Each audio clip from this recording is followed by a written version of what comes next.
Assalamualaikum warahmatullahi wabarakatuh. Setelah wafatnya Nabi Adam dan diikuti oleh para nabi keturunan beliau, dunia mulai berubah. Kegelapan perlahan menjalar di hati manusia. Kemaksiatan merayap diam-diam dan banyak yang melupakan langit sebagai asal dan tujuan mereka. Namun di tengah kabut zaman itu, muncullah seorang lelaki, matanya tajam seperti pengamat bintang, lisannya tidak banyak berkata, namun setiap kalimatnya adalah hikmah. Dialah Idris, keturunan ketujuh dari Nabi Adam. Namanya disebut dalam kitab-kitab langit, dan Allah mengangkat derajatnya. Dan ceritakanlah, hai Muhammad, kisah Idris di dalam kitab Al-Quran. Sesungguhnya ia adalah seorang yang sangat mencintai kebenaran dan seorang nabi, dan kami telah mengangkatnya ke martabat yang tinggi. Quran Surah Maryam ayat 56-57. Ia bukan nabi biasa. Di tengah masyarakat yang mulai melupakan petunjuk, Idris berdiri sebagai obor. Ia tidak hanya berbicara, tapi mencipta, menulis, menggambar, dan mengajarkan. Ia hidup di antara dua kutub, antara orang-orang soleh dari garis keturunan Syith dan kaum membangkang dari keturunan Habil. Dan dalam diamnya, Idris mulai menapaki jalan kenabian, bukan untuk menjadi besar, tapi untuk menyelamatkan manusia dari tenggelam dalam kelam. Idris tidak hanya mengingat, ia mencatat. Dialah orang pertama dalam sejarah manusia yang menulis dengan pena.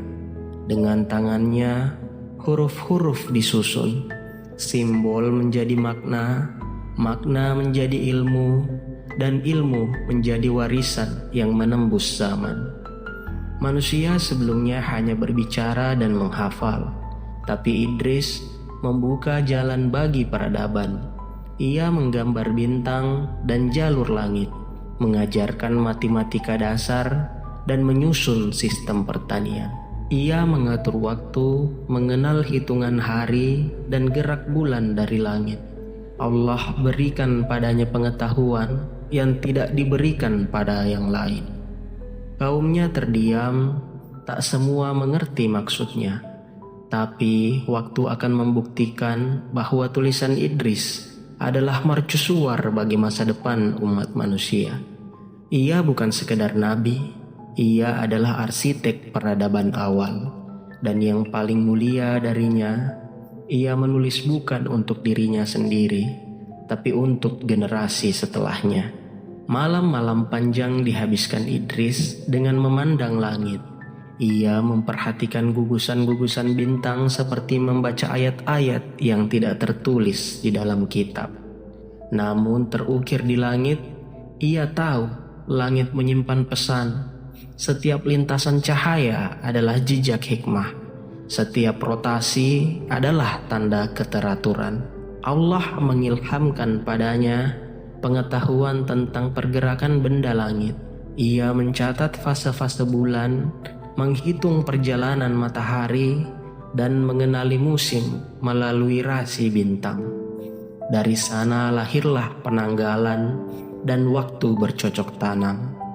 Ilmu yang diajarkan bukan sihir, bukan pula untuk membanggakan diri, tapi untuk menuntun umat agar mengenal Tuhannya lewat ciptaannya. Idris mengajarkan bahwa ilmu bukan sekadar hafalan, ia adalah cahaya, dan cahaya tak akan masuk ke hati yang penuh kesombongan. Kaumnya mulai berubah. Mereka tak lagi hanya mengikuti hawa nafsu, tapi belajar menata ilmu, hidup dengan petunjuk. Meski tidak semuanya mengikutinya, Idris telah menyalakan lentera. Siapapun yang ingin terang, tinggal mendekat. Idris tahu bahwa hidupnya bukan untuk dunia semata. Ia tak hanya diberi wahyu dan pena, tapi juga sebuah rasa. bahwa ia tak akan wafat seperti manusia lainnya. Suatu malam ia berdiri di atas bukit yang tinggi. Langit begitu dekat, angin membawa harum yang bukan berasal dari bumi. Ia menatap langit dan langit seolah menatapnya kembali. Malam itu langit seolah memanggil. Diriwayatkan dalam riwayat Isra dan Miraj bahwa Rasulullah Sallallahu Alaihi Wasallam bertemu dengan Idris di langit keempat. Itu bukan kiasan. Idris memang diangkat ke langit dengan tubuh dan ruhnya oleh kehendak Allah yang penuh rahasia. Dan kami telah mengangkatnya ke tempat yang tinggi. Quran Surah Maryam ayat 57. Para malaikat menyambutnya bukan sebagai tamu, tapi sebagai saudara. Ia tak hanya mengajar manusia, tapi juga menjadi cahaya bagi langit. Ia bukan sekedar nabi di bumi, tapi penjaga hikmah di langit. Kepergiannya bukan akhir, tapi awal dari pertanyaan-pertanyaan besar. Mengapa ia diangkat? Apa tugasnya di sana? Dan apakah ia akan kembali? Manusia hanya bisa menebak. Tapi bagi orang-orang yang mencari cahaya, Idris adalah bintang yang masih menggantung di langit. Tidak mati, tidak hilang, hanya berpindah tempat, menunggu panggilan terakhir dari Tuhan alam semesta.